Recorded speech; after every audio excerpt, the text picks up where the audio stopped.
اعوذ باللہ من الشیطان الرجیم بسم اللہ یسر ولا تعسر وتمم بالخیر۔ تاریخ تبری جلد دوم کا مطالعہ کر رہے ہیں۔ آج کے ایپیسوڈ میں ہجرت حبشہ اور قریش کی اذا رسانیہ اس کے بارے میں بات کریں گے۔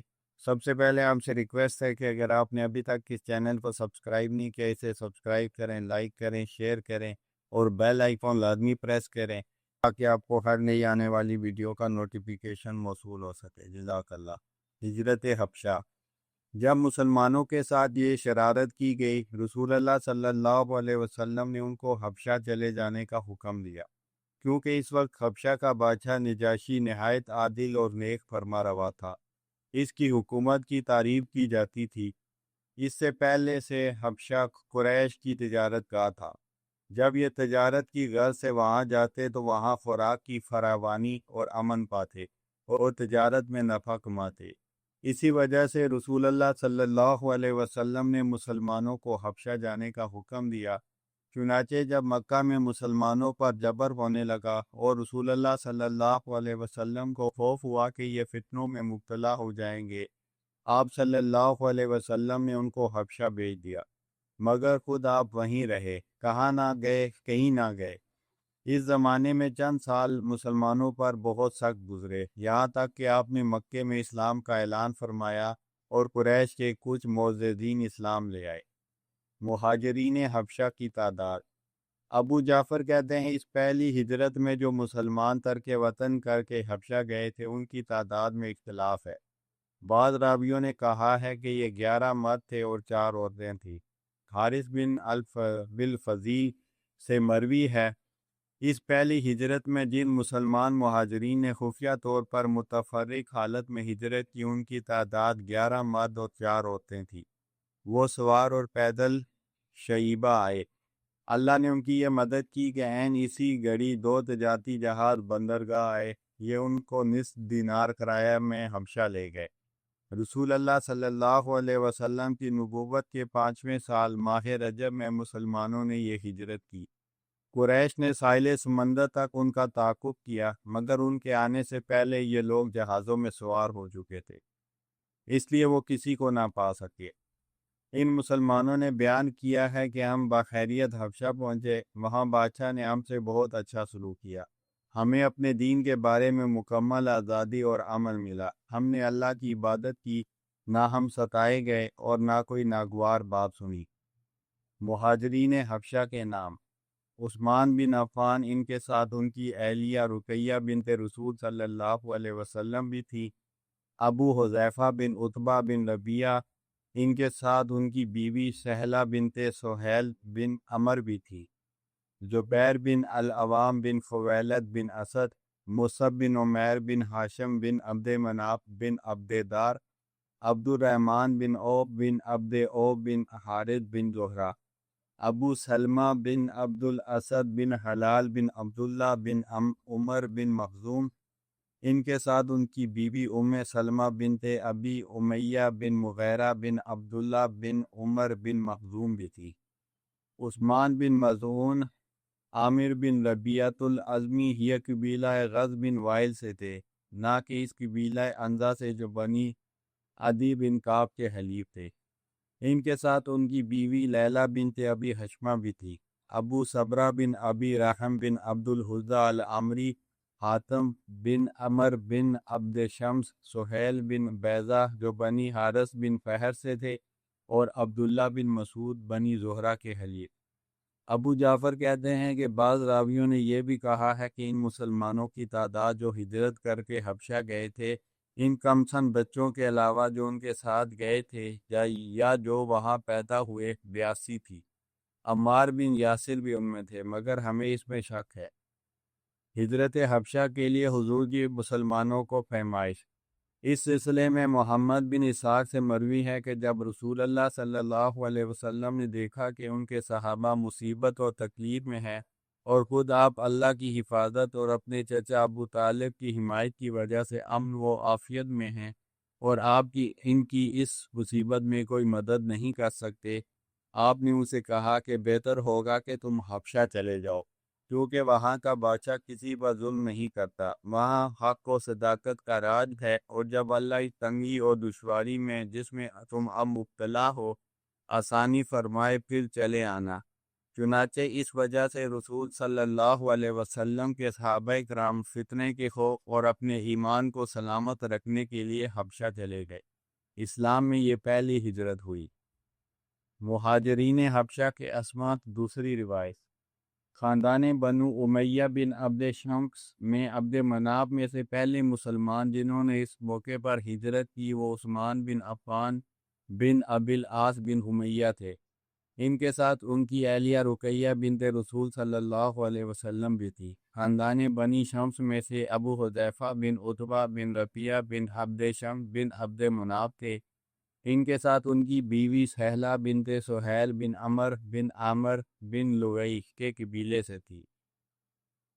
بنی اسد بن عبد العزیٰ بن قصی میں سے زبیر بن عوام تھے۔ اس کے بعد راوی نے وہی نام گنوائے جن کو واقعی بیان کر چکے ہیں، البتہ اس نے یہ زیادہ بیان کیا کہ بنی عامر بن غالب بن لوئی بن فہر میں سے ابو بصرہ بن ابی رحم بن عبد العزیٰ بن ابی قیس بن عبد ود بن نصر بن مالک بن حسل بن عامر بن لوئی تھے، اور یہ بھی بیان کیا جاتا ہے کہ ابو حاتب بن عمر بن عبد شمس بن عبد نصر بن مالک بن حسل بن عامر بن لوئی تھے۔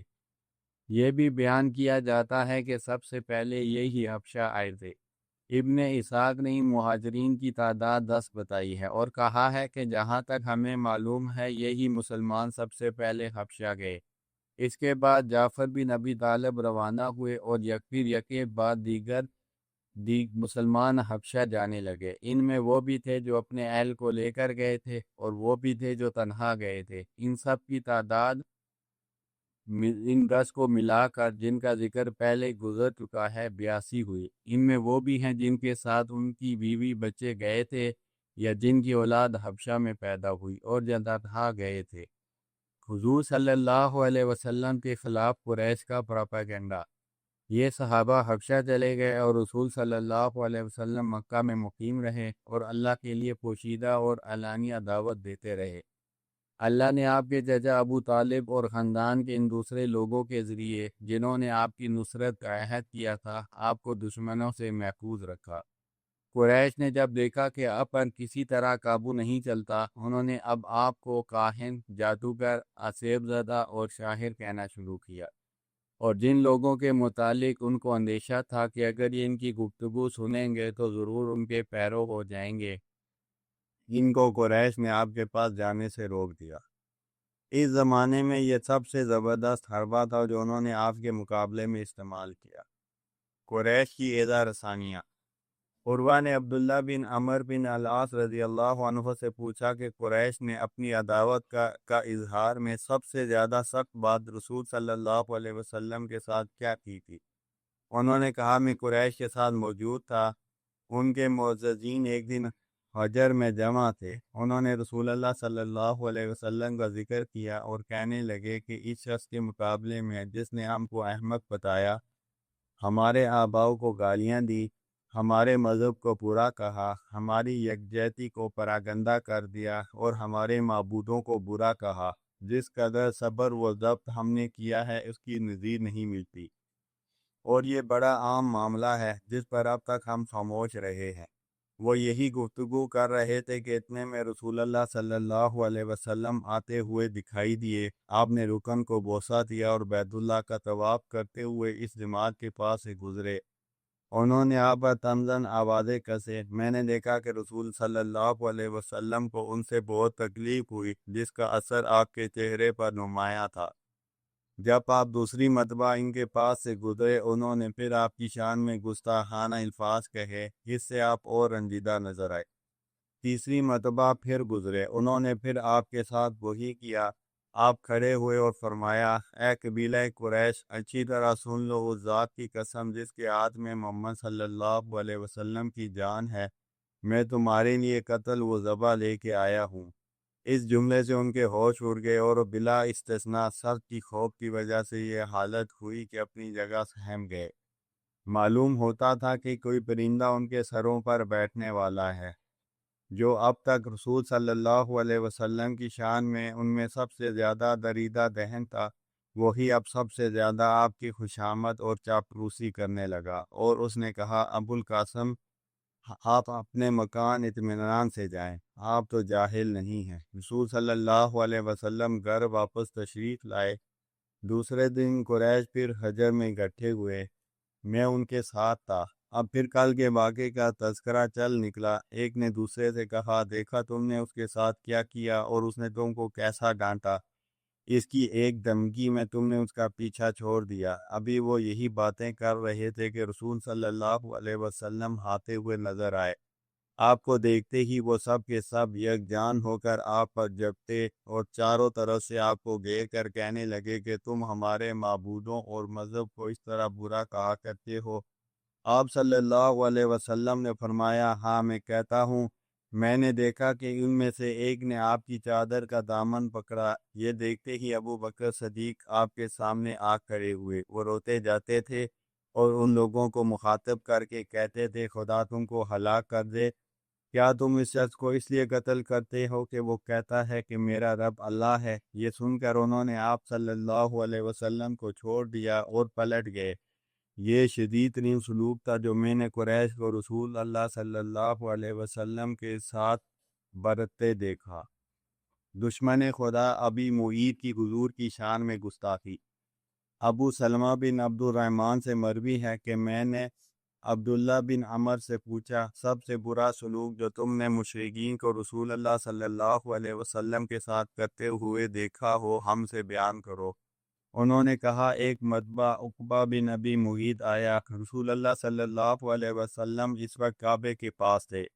اس نے آپ کی چادر کو آپ کی گردن سے لپیٹ دیا اور پھر بہت شدت سے آپ کا گلا گھونٹنے لگا۔ ابو بکر صدیق نے اس کے پیچھے سے آ کر اس کے شانے کو پکڑا اور دھکا دے کر رسول صلی اللہ علیہ وسلم سے علیحدہ کر دیا، اور پھر ابو بکر نے کھڑے ہو کر کہا، اے قوم، اتقتلون رجلا ان یقول اللہ ربی اللہ سے لے کر ان اللہ لا یہدی من ہوا مسرف کذاب تک قرآن کی تلاوت فرمائی۔